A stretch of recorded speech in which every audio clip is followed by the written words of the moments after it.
Bonsoir, bienvenue sur l'émission Impossible pas, la chaîne YouTube du paranormal belge. Ce soir, nous recevons Céleste, qui se dit médium et passeuse d'âme. Bonsoir Céleste. Bonsoir.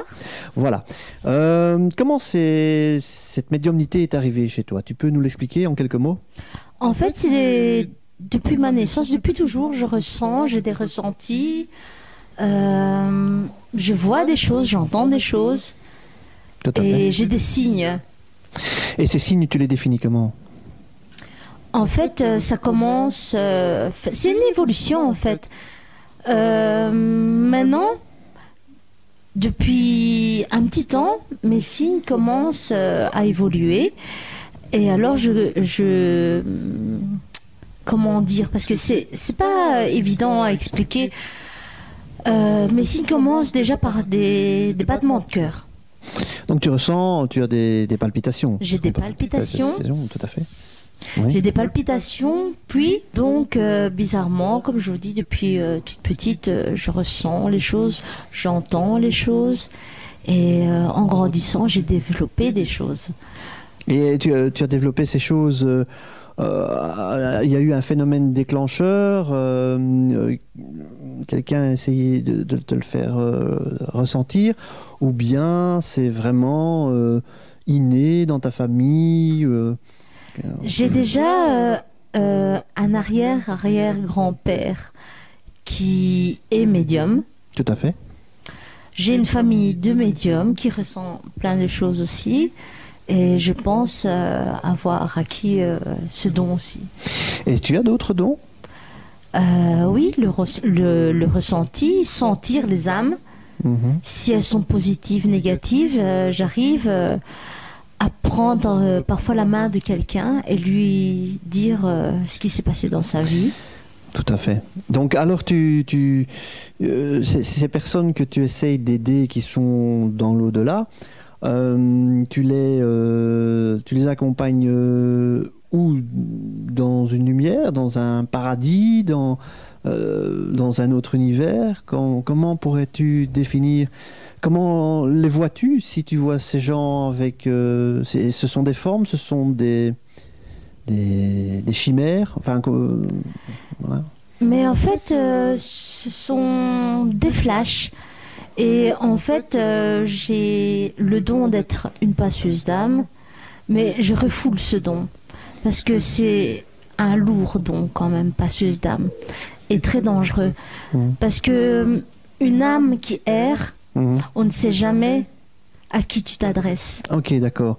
Donc tu peux avoir des phénomènes négatifs, ce qu'on peut dire Voilà. dans certaines religions, dans certaines croyances, des démons.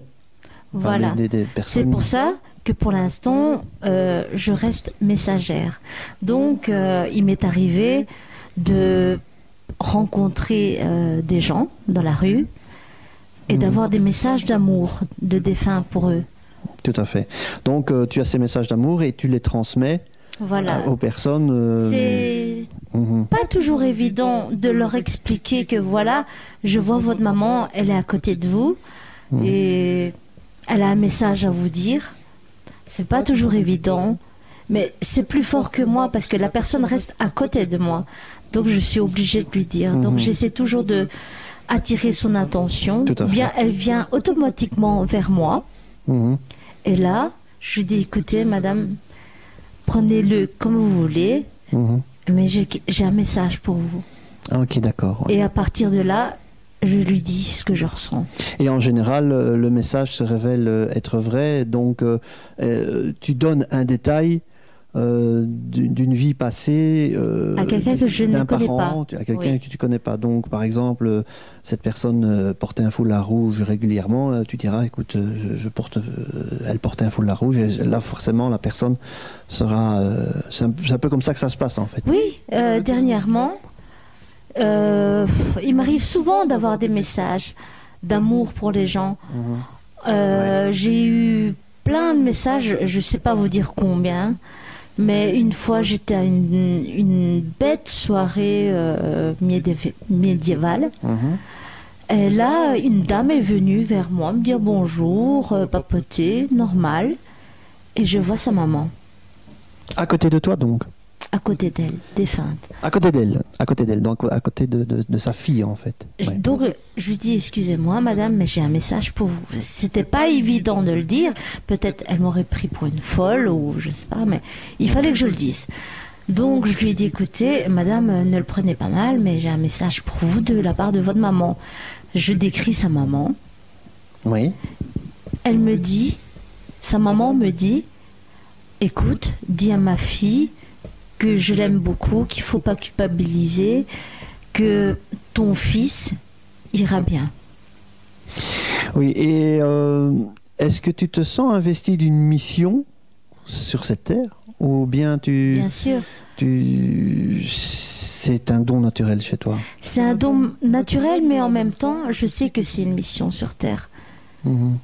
Et crois-tu qu'un jour les scientifiques, les gens, les sceptiques, parce que bon, il faut savoir qu'impossible ou pas, c'est proposer une certaine, du paranormal, mais en même temps, il faut savoir que des gens sceptiques qui vont écouter cette émission, qui vont regarder, ils vont se dire bon, Céleste, c'est bien, mais il y a des gens qui n'y croient pas.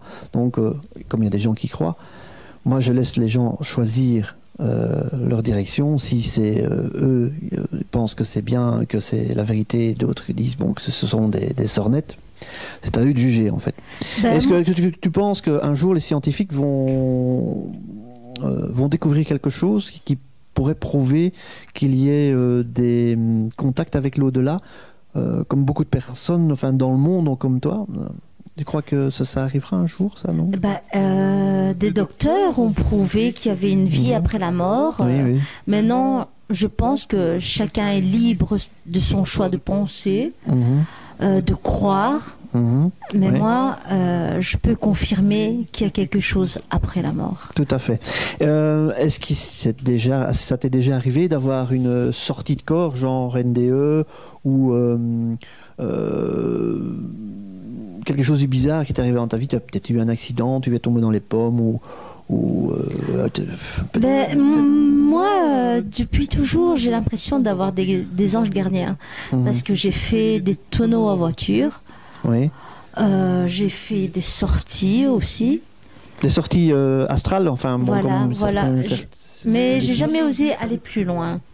Donc à chaque fois, je me battais contre moi-même pour sortir, revenir plutôt dans mon corps. D'accord. Et j'ai une autre question à te poser. Comme ça ne doit pas être un secret, nous nous connaissons un petit peu depuis quelques années maintenant, et c'est seulement maintenant qu'on nous faisons une émission sur ta médiumnité et tes dons. Est-ce que je sais que tu prends souvent des photos et nous voyons ce qu'on appelle des orbes. Oui. Parce que des autres peuvent dire que ce sont des poussières. Par exemple, moi, je te dis, écoute, c'est peut-être des poussières. Et c'est vrai que si on agrandit ces orbes, on voit des visages. Oui. C'est ce qu'on appelle, je crois, une pareilie, ce qui est un mot un petit peu scientifique. C'est de découvrir des formes comme sur la planète Mars, de voir un crabe ou bien un extraterrestre qui se balade sur la planète Mars. Mais en fait, c'est juste un jeu de lumière. Ici, ce sont peut-être des poussières et tout. Est-ce que tu crois que les appareils photo actuels photographient une certaine fréquence grâce à leurs cellules, ou je ne sais pas. Oui, bien sûr, parce qu'il y a souvent des orbes autour de toi. On a souvent remarqué qu'il y avait souvent des poussières autour de toi quand on prenait en photo. Et quand on a grandi, parfois on voit des anges mal formés. Les anges ne sont pas toujours beaux. Oui, d'accord. Et les anges, ils se définissent comme dans l'histoire, je veux dire, comme on les représente, avec des ailes, ou bien ce sont des entités tout à fait normales, des humanoïdes, on va dire? Ils se représentent par des milliers de façons. Tout à fait. Mais quand j'agrandis une photo avec une orbe, souvent... je vois des visages. Il y a beaucoup de visages. Oui, il y a beaucoup de visages. Parfois, j'ai des anges. Parfois, j'ai des autres personnes curieuses. Parfois, j'ai des personnes résiduelles qui vivaient là auparavant et qui me demandent de l'aide, parfois. D'accord. Et c'est quel genre d'aide, par exemple? C'est de retrouver... de partir vers la lumière. Oui. Une prière des gens oubliés qui ne sont plus de notre siècle. des gens qui veulent partir et qui ont besoin d'aide, qui ont besoin d'une prière et qui ont besoin... En fait, je vais vous expliquer. Parfois, il y a des morts, ils ne savent pas qu'ils sont morts. Voilà, oui. Ça, j'avais déjà entendu, par contre. Ouais. C'est comme les cons, ils ne savent pas qu'ils sont cons. Oui, il y en a beaucoup. Enfin bon, ça, c'est un autre registre. Et donc, ils ne savent pas qu'ils sont morts. Et donc ils sont là, ils sont en train d'errer. Ils se demandent pourquoi les gens ne les voient pas. Mais comme j'ai un peu comme dans le film Ghost, en fait. C'est un peu ça. On voit des personnages dans le film Ghost qui est une référence. Qui sont dans le métro, par exemple, qui errent, ce qu'on appelle des âmes errantes, qui pourraient être des poltergeists ou ce qu'on appelle des fantômes dans... Des gens assassinés ou des gens qui ont des missions à accomplir, qui n'ont pas accompli sur cette terre et qui doivent finir leur tâche. Alors, j'ai encore une question à te poser, Céleste. Quelle a été ta dernière expérience marquante? En fait, ma dernière expérience... parce que j'en ai beaucoup, très marquante. La plus marquante, qui t'a vraiment serré le cœur. C'est quand j'ai commencé à avoir des palpitations et je sentais plein d'âmes chez moi. Mais des bonnes âmes. Tout à fait. Je sentais plein d'âmes, d'amour, mais ils faisaient la fête. Et j'avais l'impression que j'étais pas invitée. Je les voyais pas en fait, mais je savais qu'il se passait quelque chose chez moi.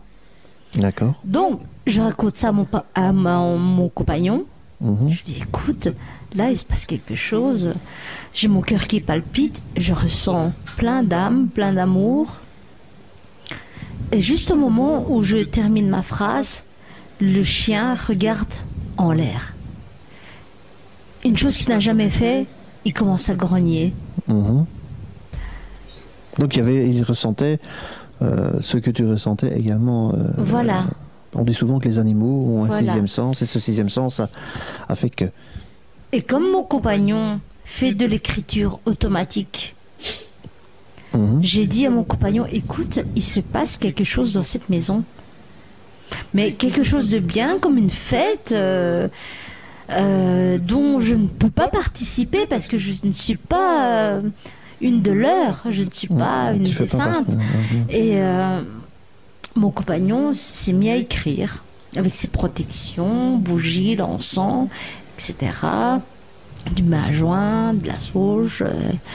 Et là, il m'écrit que voilà, il y a des âmes qui viennent pour nous faire évoluer. D'accord. Ce qu'il faut savoir, c'est que le compagnon est présent et que nous allons aussi l'interviewer tout à l'heure et il nous racontera un peu sa version des faits, comme on dit. Tu as dit que tu avais un chien, donc tu as des animaux de compagnie. Il réagit d'autres animaux à part le chien? Je n'ai qu'un chien, mais au début, il avait peur parce que c'était un archange qui venait avec une tête de lion. On l'a su par les écrits. Ah, ok, d'accord. Ça va. On l'a su par les écrits et on l'a su par après par des médiums qui nous ont confirmé, des médiums qui ne se connaissent pas, plusieurs médiums. Et en fait, ils sont là pour nous faire évoluer. Et chaque jour, je fais des rêves bizarres. Je rêve de chaque personne néfaste de mon passé. Ok. Comme si je devais les effacer. Comme si je devais m'ouvrir à une autre vie spirituelle. C'est souvent l'amour qui revient. C'est souvent... parce que c'est vrai que si on donne de l'amour à un animal ou on donne de l'amour forcément à quelqu'un de cher qu'on aime, forcément, il y a toujours de la positivité, forcément. Et si on envoie le contraire, on aura un retour contraire. Voilà. Moi, ce que je fais, j'envoie souvent de l'amour à l'univers. Et j'aide beaucoup les orphelinats, les démunis, la soupe populaire. Oui, ça c'est... Avec bon cœur, même si c'est dans le froid à -10, je le fais parce que j'ai l'impression d'avoir une mission sur cette terre. Oui, c'est ce que j'allais dire, c'est que tu te sens investi d'une mission. Et je suis heureuse. Même dans le froid, je suis heureuse de le faire. Et je crois que tu es généralement une médium ou quelqu'un dans cette situation, reste humble et est heureux même avec peu de choses, je crois. Enfin, Oui. je Comme le on définis un dit, peu.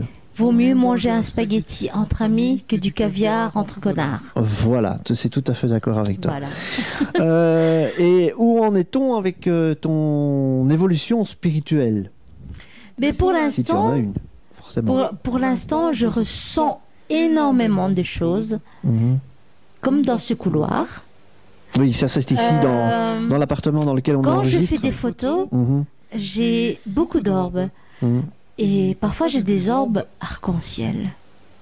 Ah oui, donc ça veut dire que c'est Une bien, protection de l'au-delà, une protection de l'au-delà. qui a Ouais. été affirmée par plusieurs médiums différents, très connus, dont je citerai pas le nom. Mhm. Et aussi, je sens en moi que je dois avancer, je dois aider. Ouais, ouais. Mhm. J'ai une mission sur cette terre, c'est pour aider les autres. Et tu connais d'autres médiums dans ton entourage qui te révèlent des choses qui sont vraies, enfin des choses que tu Oui. vois et qu'ils voient aussi. Oui, quelques-uns. Ouais. Pourtant, des médiums très forts. Mhm. Et ils s'attachent à moi, je ne sais pas pourquoi. Des gens que je ne connais pas plus que ça, ils viennent, ils s'attachent à moi, ils disent que voilà, je suis la spiritualité. Ils ont besoin de de ma joie de vivre, parce que je suis quelqu'un de très positive. On le ressent très bien d'ailleurs dans ton interview, c'est que tu es quelqu'un de positif et que généralement les gens positifs induisent le positif et ça nous rend beaucoup plus à l'aise. Voilà. Donc forcément, moi je me Et sens je plus à pense l'aise. aussi que quand on rencontre quelqu'un dans notre vie, Mhm. que ce soit en bien ou en mal, c'est une leçon. Si c'est en mal, c'est une leçon pour te relever encore plus haut. Encore beaucoup plus haut, oui, forcément. Et si c'est quelqu'un d'autre qui t'apporte autre chose de bien, c'est une leçon que tu dois aussi retenir.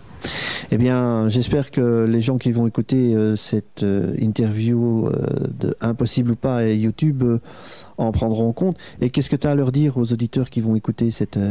Ben voilà, nous sommes à la fin octobre, mi-octobre, et je suis en pleine évolution. Et il paraît que d'ici la fin de l'année, donc en décembre, janvier, je vais évoluer encore. Mhm. Donc, avant, je faisais pas les cartes. Maintenant, j'arrive à faire les cartes à ma manière, à ma façon. Et ça s'adhère que c'est tout le temps vrai. Alors, Céleste, tu as une histoire à nous raconter qui t'a relativement marqué. Ben, oui, parce que ça confirme mes dons. Je faisais Halloween chez un ami de mon compagnon. Mhm. Déjà là, quand on a fait des photos, il y avait plein d'orbes. Comme s'il neigeait. Rappelons des orbes, en fait, ce sont des petites formes qui Les sont... orbes, oui, sont des boules de lumière, Mhm. des esprits errants ou pas errants. Ils sont là, quoi. Ils voyagent. Ils vivent comme toi et moi. Oui. Et en fait, on peut rappeler peut-être aux auditeurs que les orbes, on peut les voir via des caméras infrarouges et ou également, comme je disais tout à l'heure, avec en prenant des photos et les appareils détectent. Mais on Voilà. peut les voir visuellement aussi. Enfin, c'est ce que toi tu les vois sans appareil J'en photo. ai vu un visuellement Ah, ok. qui m'a marqué. Mhm. J'avais 15 ans, D'accord. 15-16 ans. J'étais dans une vieille ferme rénovée chez ma meilleure amie. Tout le monde dormait, c'était une soirée entre filles. Mhm. Et je vois un truc passer par la porte, transpercer la porte. Ben, moi, à ce temps-là, je savais pas c'était quoi. Mhm.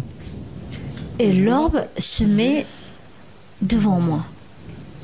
Je me dis, mais c'est quoi cette boule de lumière jaunâtre? Après, je réveille mon ami. Je lui dis, écoute, réveille-toi, regarde, il y a quelque chose au-dessus de toi. Mais c'était aussi dans un moment où j'étais pas très bien dans ma vie. Mhm. Et en fait, mon ami était trop fatigué. Elle me dit, oh, laisse-moi tranquille, nani, nana. Et cette orbe m'a regardé. Enfin, j'ai ressenti qu'elle m'a regardé avec compassion parce que j'étais pas bien. J'ai voulu la toucher. Et en voulant la toucher, elle s'est éloignée comme elle est revenue, tout doucement, sereinement. Et j'avais mon cœur rempli d'amour après.